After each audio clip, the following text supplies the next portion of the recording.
Mesdames et messieurs, bonjour.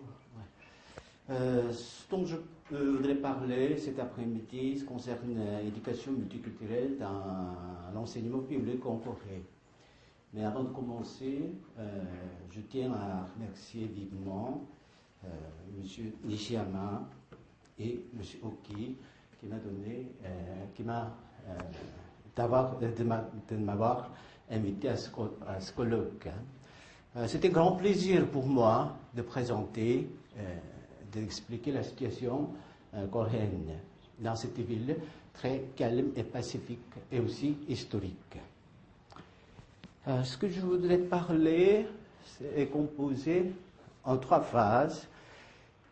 Oui, j'ai demandé à une de mes collègues de traduire en japonais. Ce matin, je pense que ce sera plus compréhensible. Premièrement, je parlais de la Corée et la société multiculturelle. Et deuxièmement, ce sera l'éducation multiculturelle en Corée. Troisièmement, si le temps me permet, je vais vous présenter un exemple de programme d'enseignement multiculturel.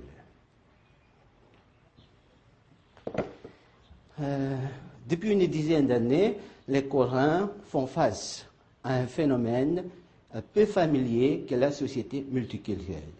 C'est à partir des années 90 que la société coréenne a commencé à prendre conscience du multiculturalisme. Le ministère de la Sécurité et de l'Administration publique a officiellement annoncé que plus de 1 400 000 étrangers résident en Corée en 2012.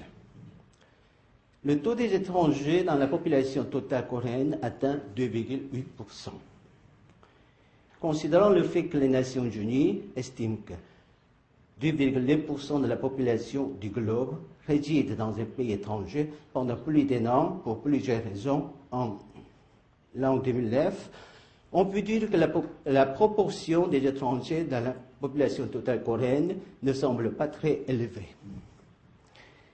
Mais ce qui attire notre attention, ce ne sont pas les chiffres mêmes, mais le taux d'accroissement démographique de la population étrangère.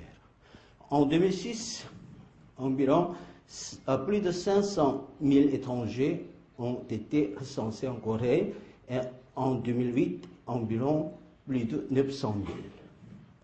En 2010, la population étrangère en Corée a atteint environ 1 140 000 et le taux des étrangers dans la population totale dépasse les 2%. Pendant ces 6 dernières années, la population étrangère a été multipliée par 2,6. Le nombre des étrangers en Corée augmente à peu près de 38% en moyenne dans tous les 2 ans. Personne ne sait jusqu'à quand cette tendance démographique va durer, mais on peut prédire au moins que désormais, la société coréenne ne sera plus celle dans laquelle nous avons vécu jusqu'à maintenant. En effet, le gouvernement coréen envisage que les grandes tendances auxquelles la société coréenne sera exposée jusqu'à l'an 2050 sur le plan démographique sont le dépeuplement, le vieillissement de la population et la société multiculturelle. En un sens, il est plutôt naturel qu'une société contemporaine se transforme graduellement en une société multiculturelle. De plus, la Corée tend vers la mondialisation depuis que le gouvernement l'a déclaré il y a plus de 10 ans. Le problème n'est donc pas cette tendance même. L'enjeu est de savoir si les Coréens sont prêts à accepter ce phénomène sans beaucoup de résistance ou s'ils peuvent s'y adapter sans difficulté. Malheureusement, en réalité, ce n'est pas le cas. Les Coréens se sentent gênés devant le fait qu'ils ont à partager leur vie quotidienne avec les gens parlant d'autres langues et ayant d'autres aspects. Certes, ils admettent généralement qu'aujourd'hui, l'immigration est un courant inévitable, mais cet accord ne suffit pas à chasser le malaise social et psychologique à la fois. Si l'on est ainsi, d'où vient ce malaise? Plusieurs explications pourraient être données. D'abord, les Coréens considèrent consciemment ou inconsciemment que leur nation se constitue d'un peuple homogène, le peuple Han, c'est comme mon nom.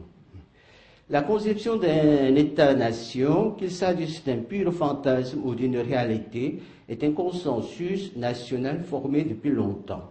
La véracité de cette conception n'est pas essentielle.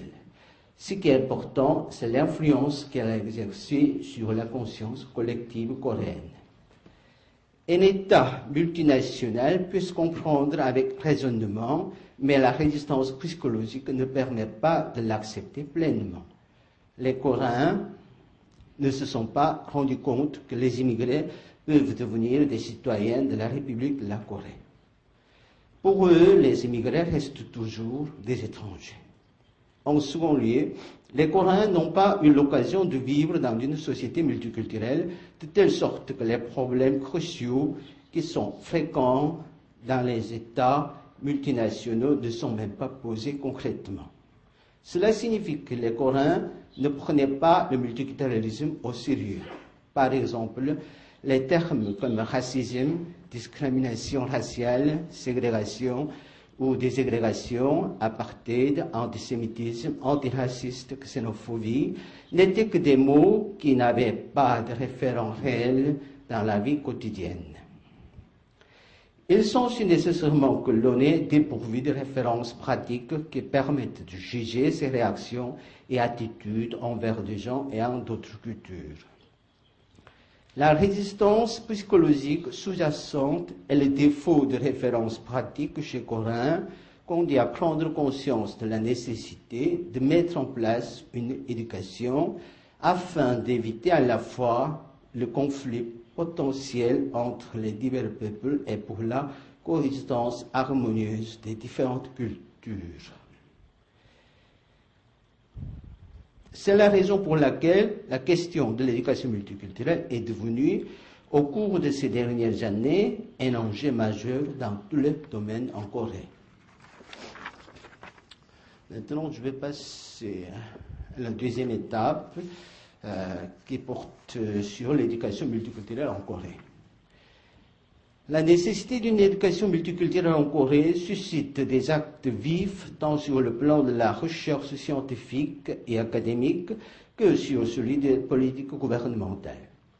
Dans le domaine de la recherche scientifique, le sujet de l'éducation multiculturelle est maintenant omniprésent. Les articles, les mémoires de maîtrise, les thèses de doctorat et les publications ont littéralement explosé au cours de ces dernières années. Selon le RIS, c'est un système de base de données des informations scientifiques.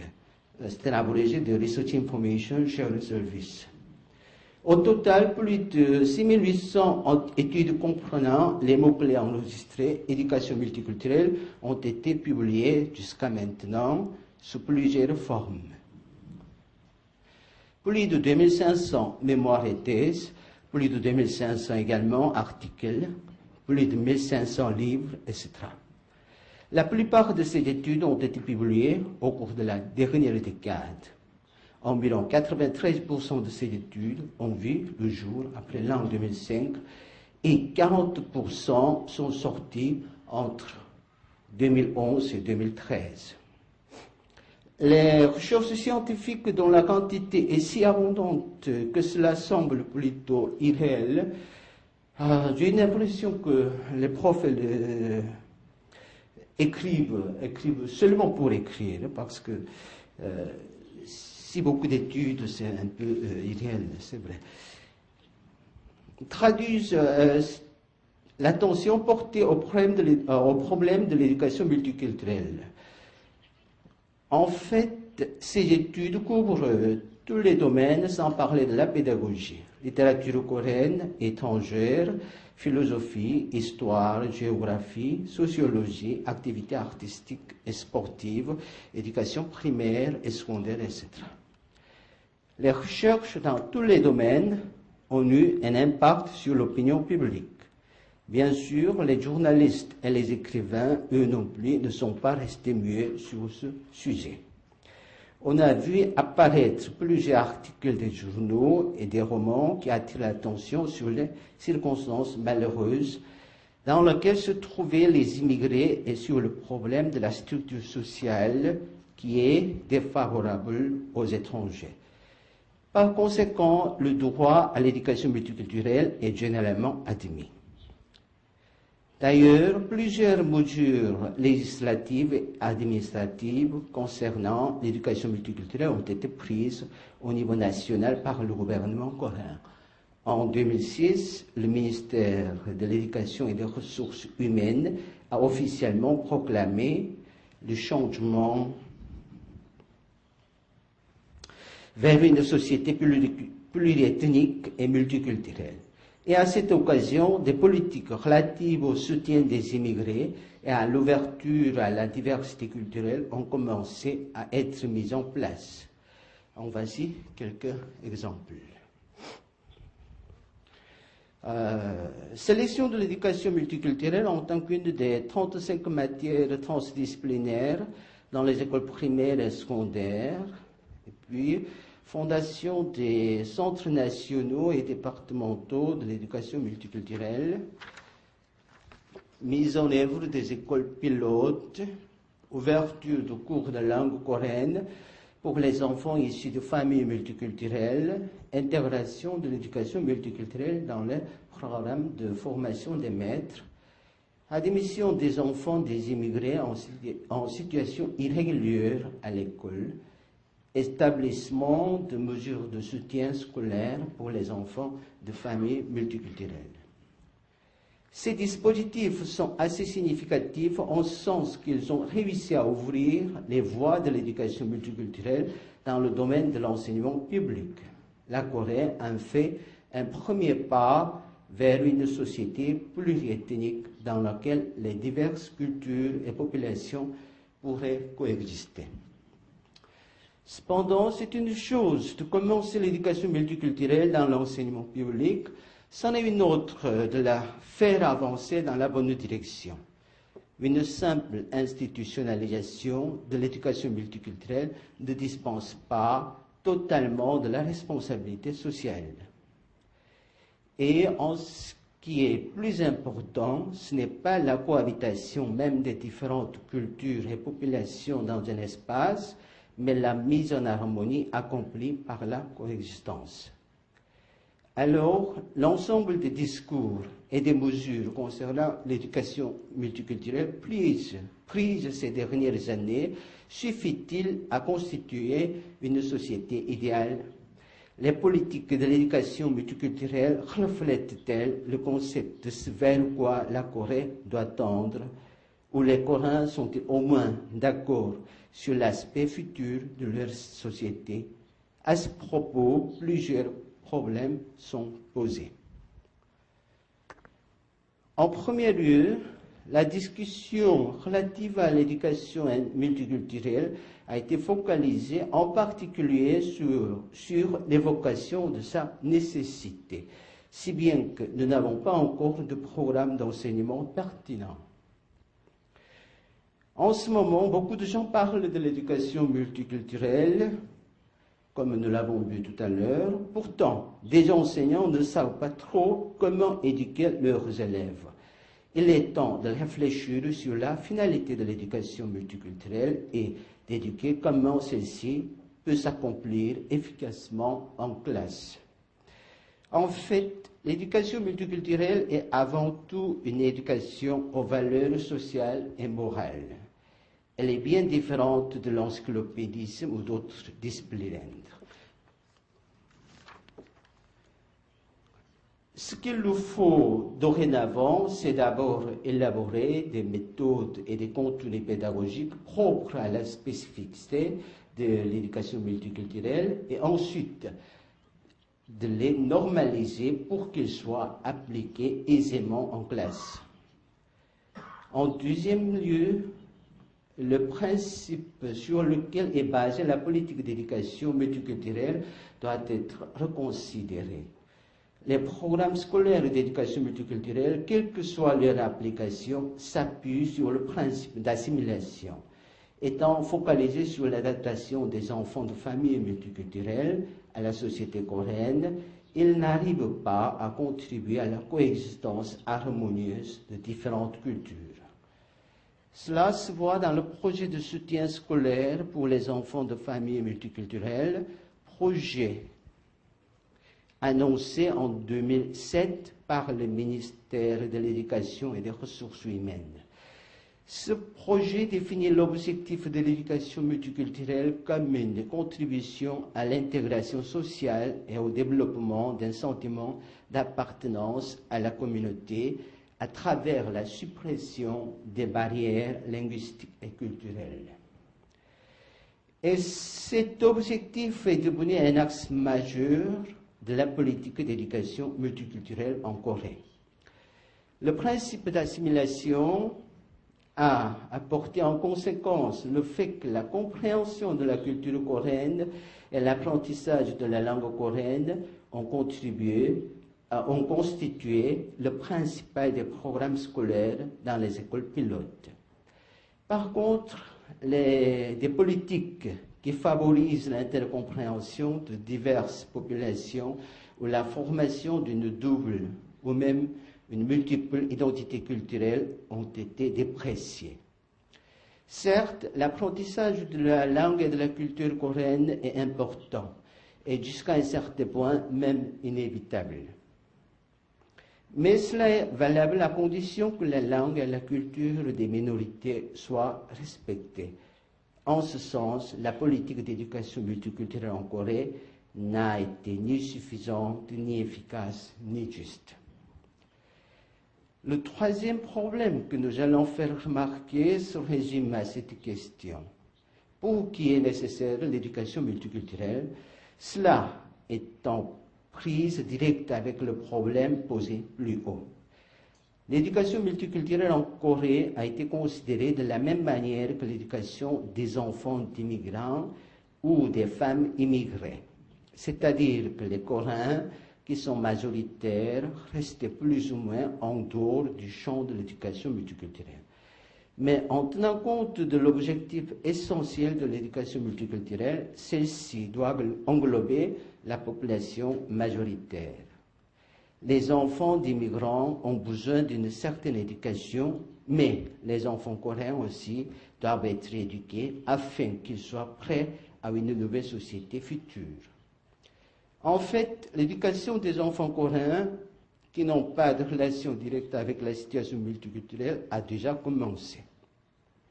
Néanmoins, elle doit s'universaliser à l'échelle nationale et à tous les niveaux. D'ailleurs, l'élargissement du champ de l'éducation multiculturelle induit le changement des programmes d'enseignement. La formation à la compétence et à la capacité multiculturelle seront soulignés beaucoup plus qu'avant. Il faudra des programmes scolaires qui favorisent des compétences pour accepter la différence culturelle, pour accepter de vivre avec des personnes appartenant à d'autres cultures, pour respecter la culture des autres ainsi que sa propre culture, et pour prendre conscience de la négativité des préjugés, par exemple racistes ou xénophobes. D'ailleurs, les valeurs telles que la tolérance, la solidarité, le respect de la diversité culturelle, l'opposition au nationalisme, la négation du préjugé et du racisme ne concernent pas uniquement l'éducation multiculturelle, mais sont préconisés dans l'éducation générale. L'éducation multiculturelle est étroitement liée à la question de l'éducation plutôt nationale. Réfléchir sur l'éducation multiculturelle peut devenir donc une occasion d'entreprendre la réforme de l'enseignement même.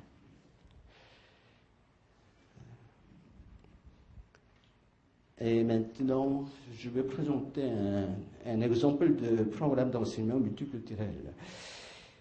Alors, quels sont les programmes d'enseignement propres à l'éducation multiculturelle? Quelle pédagogie contribue à promouvoir efficacement les valeurs nécessaires à la coexistence harmonieuse de différentes populations? Les réponses peuvent être multiples. Nous pensons que l'éducation par diverses formes de récits sera une réponse. C'est ce que nous sommes en train d'essayer d'appliquer au cours de formation des maîtres au Centre d'éducation multiculturelle de Gyeonggi-do en Corée. Le récit, que ce soit un film, un roman ou encore un conte populaire, est un outil adéquat à l'éducation multiculturelle. Les fondements théoriques sont multiples. Nous en citerons quelques-uns très brièvement. Primo, le récit reflète directement ou métaphoriquement notre vie sous une forme cohérente qui a un début, un développement et une fin, et qui sont liés l'un à l'autre par une causalité. Cette caractéristique contribue à rendre possible la compréhension à la fois logique et synthétique d'une situation dans laquelle l'on se trouve à un moment donné.